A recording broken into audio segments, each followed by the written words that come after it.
नमस्कार। हाँ। आज हमारे पास एक श्रोता द्वारा भेजी गई बहुत ही छोटी सी कहानी है। हाँ, क्या है कहानी? शीर्षक है ठोकर से उड़ान। मैराथन चैंपियन की कहानी। कहानी बहुत सीधी है। एक लड़का है, दौड़ रहा है, ठोकर लगती है, गिर जाता है। अच्छा, ये तो आम बात है। हाँ, पर होता क्या है कि आसपास के लोग वो अलग-अलग तरह से रिएक्ट करते हैं। कोई हंस देता है, हम्म कोई कहता है अरे भाई संभल कर चलो, हम्म कोई तो ये भी कह देता है कि ये इसके काबिल ही नहीं है। लोगों की बातें, ये तो होता ही है। बिल्कुल, लेकिन दिलचस्प बात यह है कि वो लड़का हम्म वो मुस्कुराता है मुस्कुराता है? गिरने के बाद। ये अजीब है। हाँ, और हमारे श्रोता यही जानना चाहते हैं कि भाई इस छोटी सी घटना में, इस मुस्कान में क्या गहरा सबक छुपा हो सकता है। बिल्कुल बिल्कुल, ये मुस्कान ही असल में कहानी का सार है। देखिए, बाहर से तो शोर आ रहा है, हंसी है, ताने हैं, हाँ, लेकिन अंदर उसकी अपनी प्रतिक्रिया बिल्कुल अलग है। ये सीधे सीधे मानसिकता की बात है। मतलब जिसे हम कहते हैं ना, ग्रोथ माइंडसेट। अच्छा, ग्रोथ माइंडसेट हम्म कैसे? वो शायद उस गिरने को, उस ठोकर को अपनी पहचान या अपनी काबिलियत पर कोई आखिरी फैसला नहीं मान रहा। हाँ, उसका जवाब भी कुछ ऐसा ही है। कहानी में लिखा है कि जब उससे कोई पूछता है, वो कहता है ठोकर ने गिराया है, लेकिन हौसला अब दौड़ाएगा। वाह, हौसला अब दौड़ाएगा। ये देखिए, ये हार मानना नहीं है, ये तो एक इरादा है, एक संकल्प है। है तो, लेकिन क्या ये असल में इतना आसान होता है? मतलब असल जिंदगी में गिरें, चोट लगे, लोग हंसें और आप मुस्कुरा दें, हौसला दिखाएं, ये थोड़ा मुश्किल नहीं लगता? मुश्किल तो है। आपने बिल्कुल सही पॉइंट उठाया।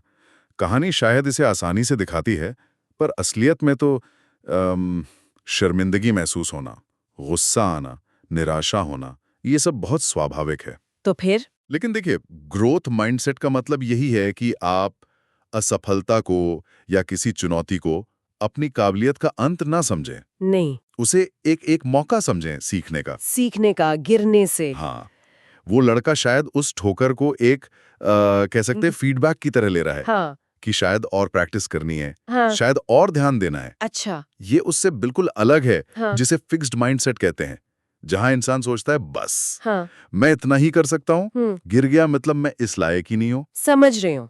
और कहानी में आगे क्या होता है? वो मैराथन चैंपियन बनता है? हाँ, कहानी यही बताती है कि सालों बाद वही लड़का मैराथन चैंपियन बन जाता है। कमाल है। और एक सूत्र वाक्य दिया गया है, जिसने हार को नहीं, खुद को बदलना सीखा। खुद को बदलना सीखा। इस पे थोड़ा और बात करते हैं। खुद को बदलना मतलब क्या? सिर्फ अच्छा-अच्छा सोचना, पॉजिटिव थिंकिंग? अच्छा सवाल है। नहीं, ये सिर्फ पॉजिटिव थिंकिंग से कहीं ज्यादा है। हम्म, खुद को बदलना मतलब हो सकता है अपनी तकनीक पर काम करना, जैसे दौड़ने की, हाँ, अपनी कमजोरियों को पहचानना और उन्हें दूर करना, शायद किसी कोच से मदद लेना, और सबसे जरूरी अपनी सोच, अपनी प्रतिक्रियाओं को कंट्रोल करना सीखना। अपनी प्रतिक्रियाओं को कंट्रोल करना। हाँ, ये मानना कि नतीजे काफी हद तक हमारे हाथ में हैं, हमारे प्रयासों पर निर्भर करते हैं, किस्मत या बाहरी बातों पर नहीं। वो जो ठोकर लगी, वो एक घटना थी, वो उस लड़के की पहचान नहीं बन गई। सही बात। उसने बाहर की आवाजों को तुम काबिल नहीं, अनसुना कर दिया और अंदर की आवाज हौसला दौड़ाएगा सुनी। बिल्कुल। और सिर्फ सुनानी, उस हौसले पर काम किया, एक्शन लिया। कहानी का अंत भी बड़ा खूबसूरत है। लिखा है हर गिरना हार नहीं होता, कभी कभी वो शुरुआत होती है एक नई उड़ान की। हाँ, ये पंक्ति बहुत अच्छी लगती है, पर इसका असली मतलब है चुनाव। देखिए, घटना तो एक ही है, गिरना, पर उसका नतीजा क्या होगा, ये हमारे चुनाव पर निर्भर करता है। क्या हम उसे कहानी का अंत मान लें हम्म, या उसे एक मोड़ समझें? एक मोड़ जहां से कुछ सीखकर आगे बढ़ना है। बिल्कुल, बिल्कुल। जहां से और मजबूती से आगे बढ़ना है।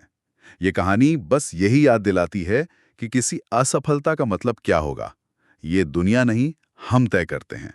हमारे अंदर की सोच तय करती है। हाँ, इसमें मेहनत लगती है, वक्त लगता है, ये एकदम से नहीं होता। तो ये छोटी सी कहानी हमें अपनी सोच की ताकत और हमारे चुनाव कितने जरूरी हैं, इस पर सोचने का मौका देती है। हाँ, बिल्कुल। शायद अगली बार जब जिंदगी में कोई ठोकर लगे, कोई मुश्किल आए, तो ये कहानी याद आ सकती है। और ये सवाल भी कि क्या ये अंत है या फिर एक नई उड़ान की तैयारी। और इसका जवाब शायद हमारी प्रतिक्रिया में ही छिपा